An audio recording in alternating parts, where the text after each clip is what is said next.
நிறைய கேள்விகளை கேட்குறீங்க. இன்றைக்கி எங்கள் கட்சியில் இருக்கக்கூடிய இன்றைய சூழலில் நம்ம ஊடகங்களுக்கு வெளியில் அதிகமாக செய்தியை எதுவும் சொல்லக்கூடாது, சொல்கிறது நல்லதாகவும் இருக்காது. அதனுடைய கடமையாகவும் கருதுகிறேன். நானும் இப்போ இந்த சூழலில் உடம்பு சரியில்லாமல் சென்னை மருத்துவமனை நேற்றுக்கு ஐயா வர சொன்னார்னு வந்தோம். இன்றைக்கி மறுபடியும் ஐயா இருக்க சொன்னார்னு இருக்கிறேன். அதனால் எங்கள் ஆசையெல்லாம், எங்கள் கட்சிக்காரங்க ஆசையெல்லாம் இருவரும் ஒன்றிணைந்து செயல்பட வேண்டுங்கிறது தான்.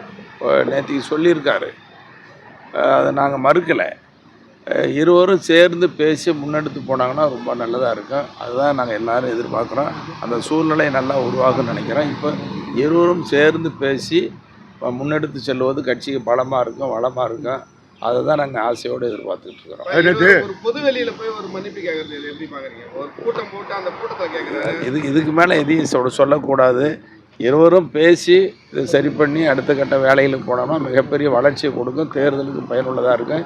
எங்கள் கட்சிக்காரங்க நாங்கள்லாம் இருக்கிற மன உளைச்சலுக்கும் ஒரு நல்ல தீர்வாக இருக்குங்கிறதா எங்கள் நோக்கம். அதை தான் தினமும் பேசிகிட்டு இருக்கிறோம். கண்ணீர் வடிச்சு சுமூக முடிவு எட்டப்படும் சொல்லி சொல்கிறீங்க, ஆனால் அது அப்படி எட்டப்படலை, அதிகமாகிட்டே இருக்கு. இல்லை, அதாவது நாங்களும் பேசி பேசி சுமூக தீர்வு வரும்னு சொல்லிட்டு இருக்கிறோம்.